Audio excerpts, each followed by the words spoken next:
Assalamualaikum warahmatullahi wabarakatuh. Selamat datang di channel EDH Story. Cerita kali ini terinspirasi dari kisah nyata. Namun, untuk menjaga privasi semua pihak, nama tempat dan karakter telah kami ubah. Jika terdapat kesamaan dengan kejadian atau tokoh tertentu, hal tersebut hanyalah kebetulan semata.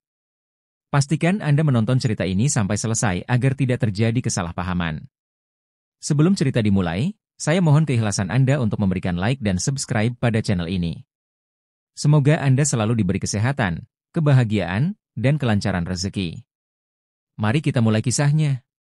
Niken Salindiri duduk bersila di balik kelir wayang, menanti giliran menembang. Di hadapannya, hanya segelintir penonton duduk beralas tikar, sebagian bahkan terlihat mengantuk. Dahulu, suara Niken mampu menghipnotis ribuan pasang mata, membawa mereka hanyut dalam alunan tembang Jawa yang dalam dan penuh makna. Kini, suasana telah berubah. Anak-anak lebih sibuk dengan gawai, dan orang dewasa lebih memilih hiburan modern. Gamelan tua bergetar lirih, seolah ikut meratapi nasib seni yang perlahan dilupakan. Niken menyanyi malam itu dengan hati yang berat, suaranya masih indah, tapi gema apresiasi tak lagi terdengar. Desanya, yang dahulu menjunjung tinggi seni karawitan, kini menjadi tempat sunyi bagi para pelestari tradisi. Niken merasa asing di panggung yang pernah ia cintai. Dalam diam, ia bertanya, apakah tembang-tembang warisan leluhur masih punya tempat di zaman ini? Di rumah panggung peninggalan orang tua, Niken duduk di depan potret ibunya, Sinden Kinasih, yang tersenyum tenang dalam bingkai kayu jati. Wajah itu adalah cermin dari masa kecilnya, masa ketika ia belajar menembang sambil memeluk selendang hijau lembut milik sang ibu. Suara ibunya dahulu adalah panutan, penuntun langkah di dunia sinden. Hari-hari itu terasa seperti mimpi yang jauh. Niken memejamkan mata, mengingat bagaimana ibunya melatihnya mengolah suara dari dada, bukan tenggorokan. Setiap nada, setiap larik tembang adalah pelajaran tentang kesetiaan pada budaya. Tapi semua itu kini hanya tersimpan di memorinya sendiri. Malam itu, ketika bulan menggantung pucat di langit, suara gamelan tua di ruang depan mendadak berdentang sendiri. Nadanya sumbang, seperti panggilan dari masa lalu. Niken tertegun, bulu kuduknya meremang. Ada sesuatu yang tak biasa sedang bangkit.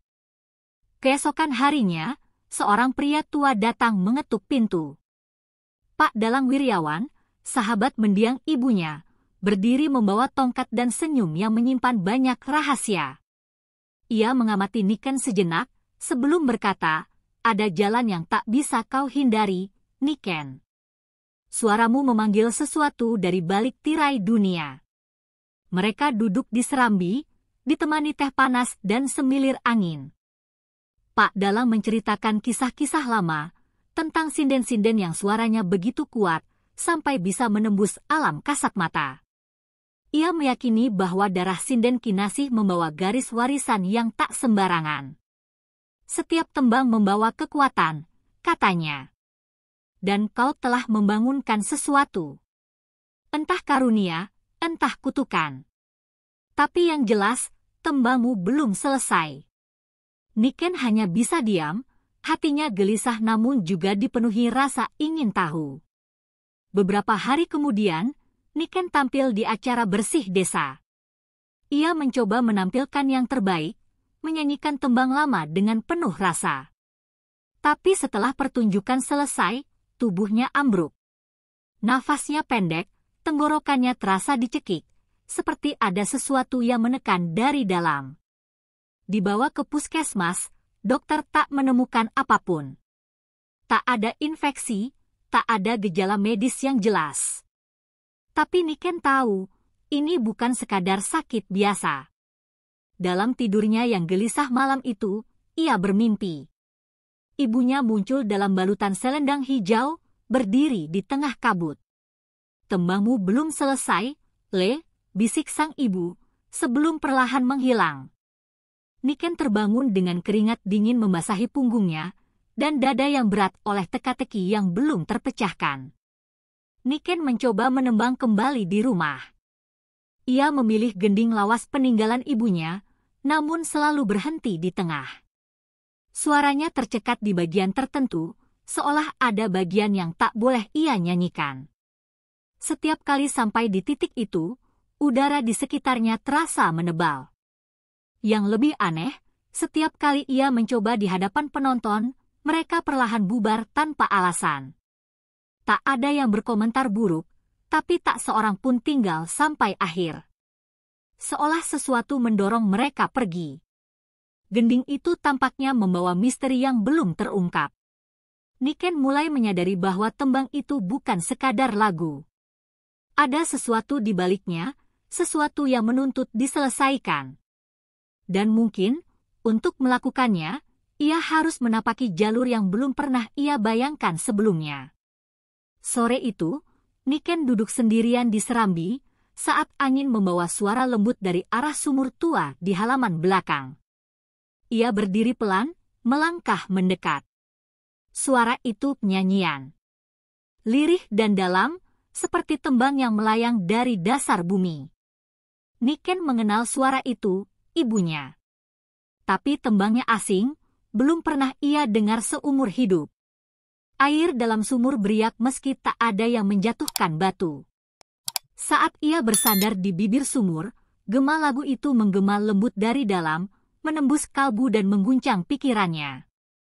Ada kesedihan mendalam dalam setiap lariknya, seolah menceritakan kisah yang dikubur berabad-abad. Niken menitikkan air mata. Ia merasa bukan hanya mendengar, tapi dipanggil. Gending itu bukan sekadar lagu, melainkan pesan. Sebuah pintu telah terbuka, dan ia tahu tak ada jalan kembali setelah ini. Malam itu, Niken terlelap dalam kantuk berat yang tak bisa ditahan. Dalam mimpinya, ia berdiri di tengah hutan dengan kabut setinggi lutut. Danyang penjaga desa, bertubuh besar dengan mata redup bercahaya, muncul dari balik kabut dan mengangguk padanya. Tembang itu adalah kunci, ujar Danyang dengan suara berat seperti bunyi gong yang dalam. Tapi hanya bisa dinyanyikan setelah kau mendengar suara laut yang tenang pada malam Jumat Kliwon. Ia menyerahkan seutas benang hijau laut, lalu lenyap bersama kabut yang tersapu angin. Saat terbangun, Niken mendapati benang itu tergenggam erat di tangannya. Tangannya gemetar, tapi hatinya mantap. Malam Jumat Kliwon tinggal beberapa hari lagi. Ia harus menuju pantai selatan. Di tengah musim kemarau yang panjang, warga desa mengadakan kenduri untuk meminta hujan. Semua berkumpul di balai desa, membawa sesaji dan harapan.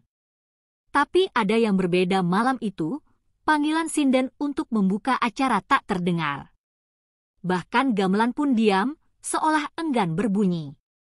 Tatapan orang-orang mulai berubah saat melihat Niken hadir.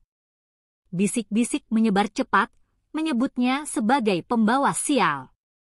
Sejak ia menembang lagi, cuaca buruk, tanaman gagal panen, dan suara-suara aneh terdengar dari hutan dan sumur.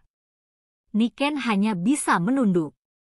Hatinya pedih, tapi ia tahu perjalanan ini bukan tentang diterima atau ditolak. Ini tentang kebenaran yang menanti di ujung suara laut yang belum ia dengar.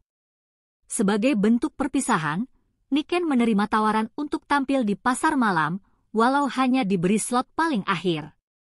Saat ia menaiki panggung kecil yang goyah, penontonnya hanya 2 orang tua renta yang duduk bersila dengan tangan di pangkuan. Gamelan tak dimainkan malam itu. Niken menyanyi sendiri, suaranya melantun tanpa iringan. Tembang yang ia lantunkan bukan dari daftar biasa, melainkan bait-bait yang muncul dari dalam hati, gending dari sumur, dari mimpi, dari kenangan yang tidak ia pahami sepenuhnya. Saat bait terakhir meluncur dari bibirnya, angin laut berhembus kencang, menerbangkan selendang hijau yang melingkari pinggangnya. Para penjual menutup lapak mereka lebih awal. Malam semakin dalam, dan panggilan dari laut semakin dekat. Tidur Niken dipenuhi gelombang dan buih. Dalam mimpinya, ia berjalan di tepi pantai dengan pasir hitam berkilau, ombak bergulung seperti bisikan mantra. Di tengah samudra, muncul sosok perempuan anggun bermahkota laut, berdiri di atas ombak tanpa tersentuh air. "Datanglah padaku, wahai suara yang terlupakan," seru sang ratu pantai selatan, suaranya menggema lembut dan mengguncang sukma. "Temui aku di batas antara dunia dan cerita, tempat di mana tembang terakhir menanti untuk diselesaikan." Niken terbangun dengan napas berat, tapi matanya mantap.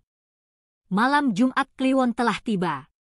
Ia tahu kemana harus melangkah, ke laut, tempat semua jawaban menunggu. Malam sebelum keberangkatan ke laut, Niken memberanikan diri membuka kamar tua ibunya yang telah lama dikunci. Aroma cendana dan bunga kering masih tersisa di udara. Di balik tumpukan kain batik, ia menemukan sebuah kotak kayu berukir. Di dalamnya, selendang hijau berkilau seperti baru, dan sebuah keris kecil bersarung beludru hitam. Tersembunyi di bawah kain, selembar catatan kuno ditulis dengan tinta yang mulai pudar. "Untuk menempuh panggung gaib, kau harus berdandan seperti malam pertama," tulis ibunya. Kata-kata itu menggetarkan hati Niken. Ia tahu ini bukan sekadar perjalanan fisik, tapi sebuah pentas sakral yang hanya bisa dilalui dengan raga dan jiwa yang bersih. Ia membungkus pusaka itu dengan hati-hati. Di wajahnya terpancar keyakinan. Ia akan berdandan layaknya pengantin malam pertama, riasan sempurna, selendang ibunda, dan suara dari hati terdalam. Panggung selanjutnya bukan untuk manusia biasa. Di malam Jumat Kliwon, saat langit tak berbintang dan udara berhenti bergerak, danyang penjaga desa muncul di antara kabut. Ia menatap Niken tanpa bicara, lalu menyerahkan selembar kain mori dan sebilah pisau kecil. "Tumbal harus disiapkan," katanya lirih. "Seuntai rambutmu, setetes darah, dan tembang terakhir dari ibumu." Dengan tenang, Niken menggunting rambutnya, menusuk jarinya, dan menuliskan lirik tembang terakhir yang ia ingat di selembar kertas daun lontar. Ketiganya dibungkus dalam kain mori, lalu dilarung ke laut diiringi lantunan doa lirih dari dalam hatinya. Saat bungkusan itu tenggelam dalam ombak, angin menggulung ke arah pantai, seolah mengisap suara dari tubuhnya. Ia membuka mulut, ingin menyanyi namun tak ada suara keluar. Tenggorokannya kosong. Tumbal telah diterima. Sejak malam itu, Niken tak lagi bisa berbicara. Ia mencoba bersuara, menembang, atau bahkan berbisik, namun hanya keheningan yang hadir. Tapi saat malam tiba, dalam tidurnya, ia selalu bermimpi berada di atas panggung, dengan suara yang lebih merdu dan kuat dari sebelumnya. Dalam mimpinya, ia bisa menyanyikan tembang-tembang lama yang bahkan belum pernah ia pelajari. Suaranya menembus waktu dan ruang, membuat para leluhur menoleh dan gamelan bergemuruh dengan irama yang belum pernah terdengar di dunia nyata. Bangun tidur, ia tetap bisu. Tapi ia mulai menyadari, ini bukan kutukan. Suaranya belum hilang, ia hanya dipindahkan. Kini, ia harus mencari panggung yang bisa menyambut suara dari balik dunia. Ditemani sunyi dan debur ombak, Niken memulai laku tirakat di pantai selatan. Ia berpuasa dari segala kenikmatan dunia, tak makan, tak minum, dan tak mengucap sepatah kata pun selama 7 hari 7 malam. Ia duduk bersila menghadap laut, tubuhnya lemah, namun semangatnya menguat dari hari ke hari. Hari keempat, ia mulai melihat bayangan putih menari di atas ombak. Hari kelima, suara gamelan sayup terdengar dari balik karang. Hari keenam, angin membawa aroma melati yang menusuk kenangan. Di malam ketujuh, langit terbuka, dan ombak berhenti.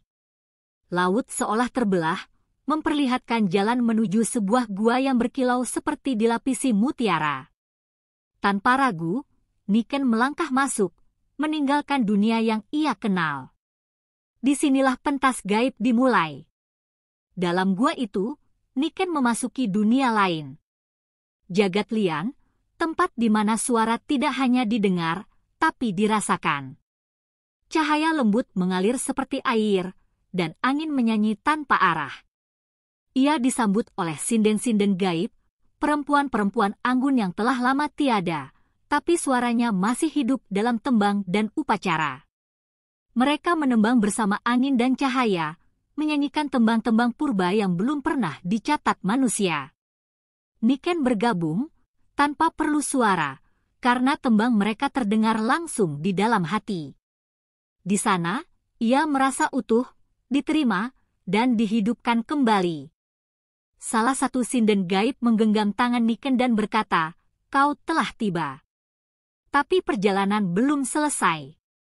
Masih ada satu tembang yang belum dilahirkan, tembang yang hanya bisa dinyanyikan olehmu.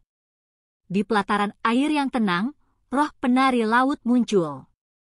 Mereka tak bersuara, hanya tubuh-tubuh berbalut kain basah yang menari mengikuti ombak. Salah satu dari mereka mendekat dan menunjuk Niken, memberi isyarat, "Menarilah."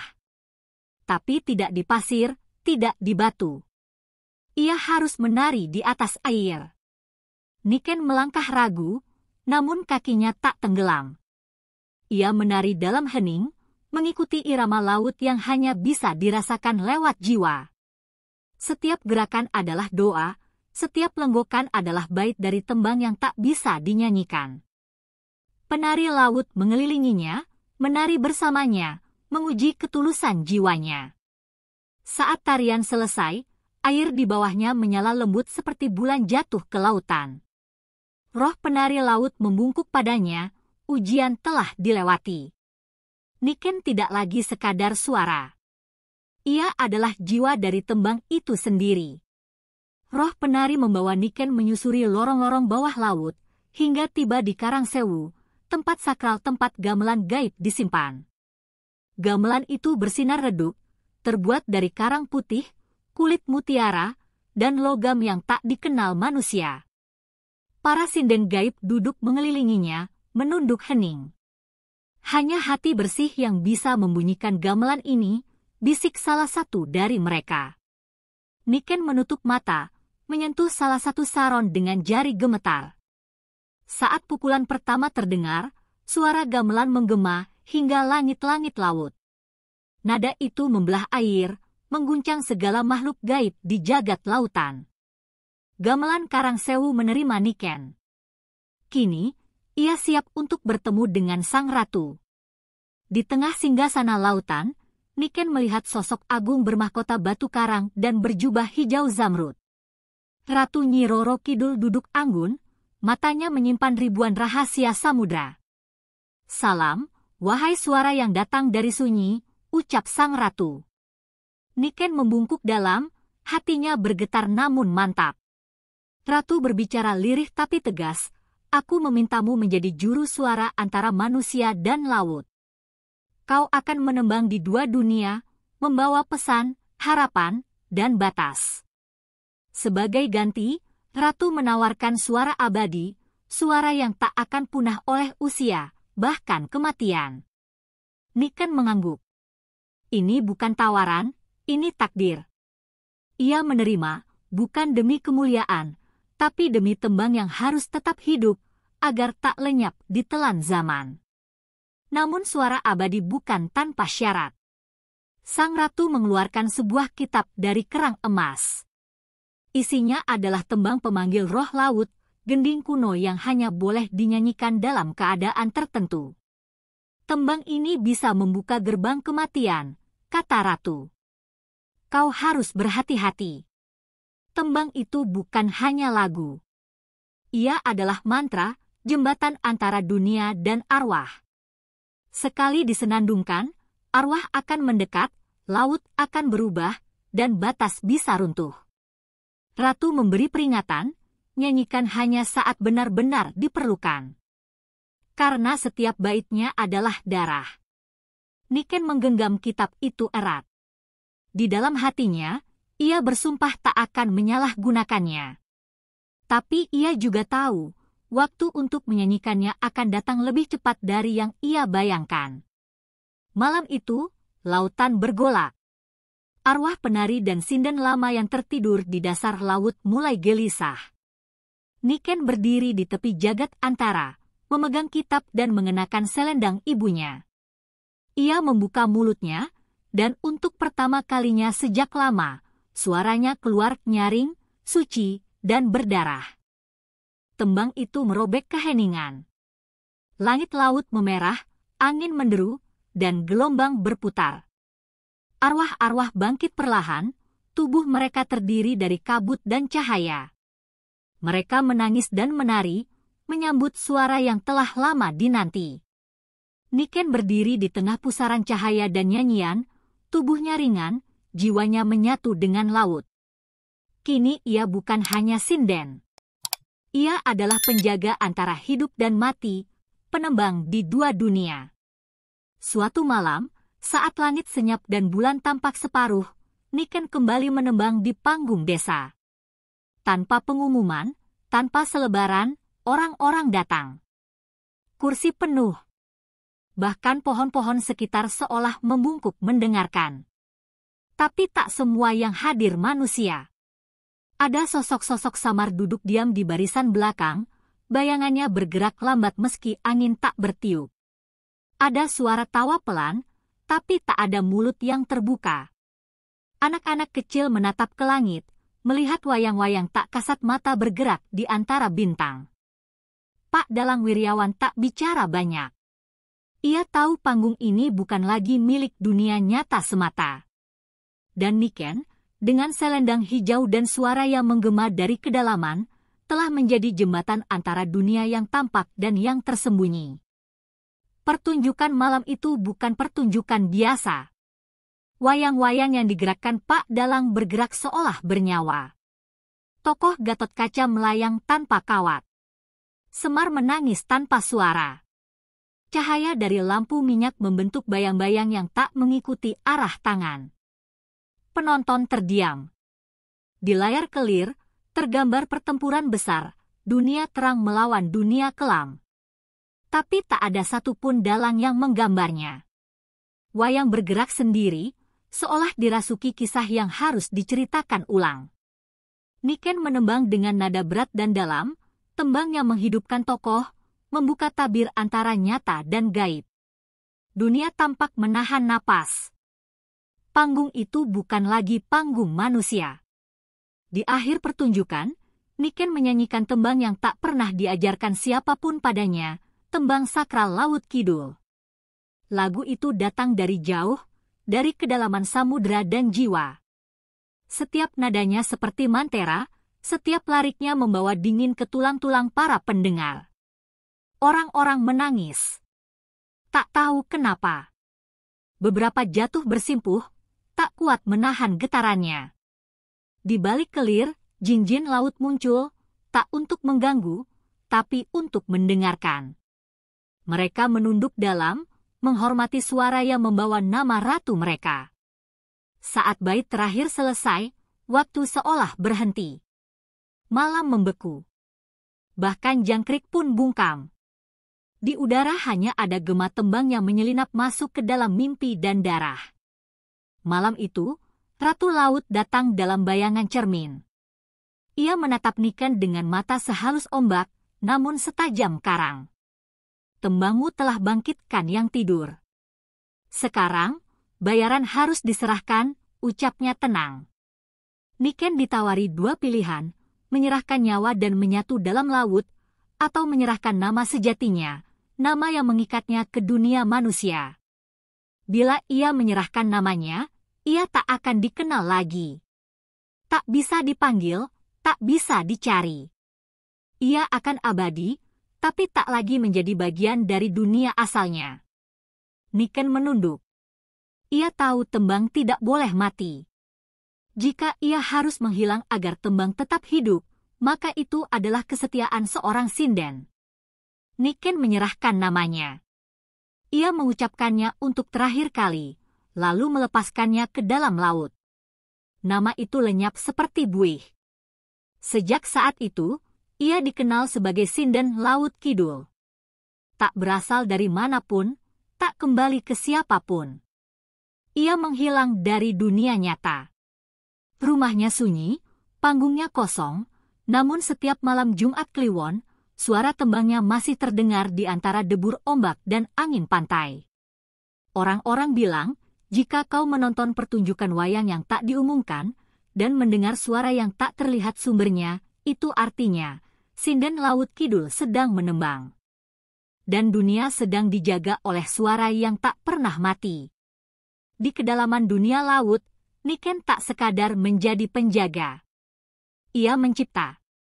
Bersama para sinden gaib dari berbagai zaman, ia menyusun gending anyar, lagu baru yang tak tertulis di naskah manapun. Gending itu bukan hasil pikir, tapi hasil rasa, diambil dari gema samudra dan bisikan bintang. Nada-nadanya mengikat laut dan langit, membuat gelombang menari pelan dan angin mengalun mengikuti. Gending itu tak bisa diajarkan, hanya bisa diwariskan lewat hati yang bersih dan telinga yang mendengar dengan jiwa. Di antara sinden-sinden yang telah menjadi cahaya, Niken bersinar paling lembut. Ia bukan lagi manusia. Ia adalah tembang itu sendiri. Setiap malam Jumat Kliwon, di batas pasir dan ombak, muncul panggung dari kabut. Tak semua bisa melihatnya. Hanya mereka yang mendengar, dengan batin yang bisa menyaksikan pertunjukan sakral itu. Wayang-wayang bergerak, sinden menembang, dan gamelan laut berdentang dari dasar karang. Tak ada pengeras suara, tak ada cahaya buatan. Hanya langit, laut, dan suara-suara yang lahir dari dunia lain. Orang-orang yang melihatnya tak pernah bisa melupakannya.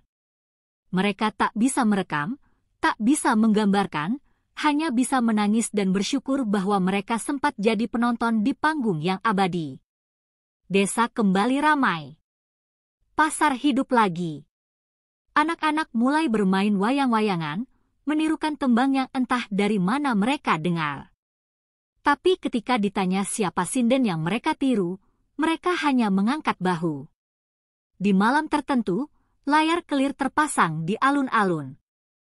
Penonton berkumpul, meski tak ada yang melihat siapa di baliknya. Tapi suara tembang mengalun jelas. Lembut dan dalam, seolah menyentuh urat hati.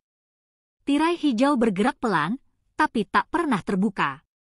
Dan semua yang hadir sepakat, suara itu bukan milik manusia biasa. Anak-anak desa mulai menembang lagu-lagu lama yang tak pernah mereka pelajari. Lagu-lagu itu menenangkan, tapi penuh misteri. Orang tua menggeleng pelan setiap kali mendengarnya. Itu warisan dari sinden Laut Kidul, bisik mereka. Nama Niken Salindiri perlahan jadi legenda. Di buku tak tertulis. Di lisan yang diwariskan. Ia disebut-sebut dalam doa, dalam dongeng pengantar tidur, dalam mimpi mereka yang rindu suara lama. Tak ada makam, tak ada pusaka. Hanya angin laut yang membawa nyanyian, dan malam-malam yang penuh bisikan tak kasat mata. Setiap angin laut berhembus ke arah desa, terdengar suara tembang lirih. Kadang di tengah malam, kadang saat fajar menyingsing. Suara itu tak mencari perhatian. Ia hanya lewat, seperti kenangan yang belum selesai. Orang-orang tak lagi takut. Mereka menutup mata, mendengarkan, dan tahu, suara itu adalah penjaga, adalah pengingat, adalah cinta yang tak bisa mati. Suara yang tetap menembang, meski tubuhnya telah menyatu dengan samudra. Dan di antara ombak, di balik debur angin, nama itu tetap hidup dalam bisu, Niken Salindiri, sinden yang abadi di antara dunia.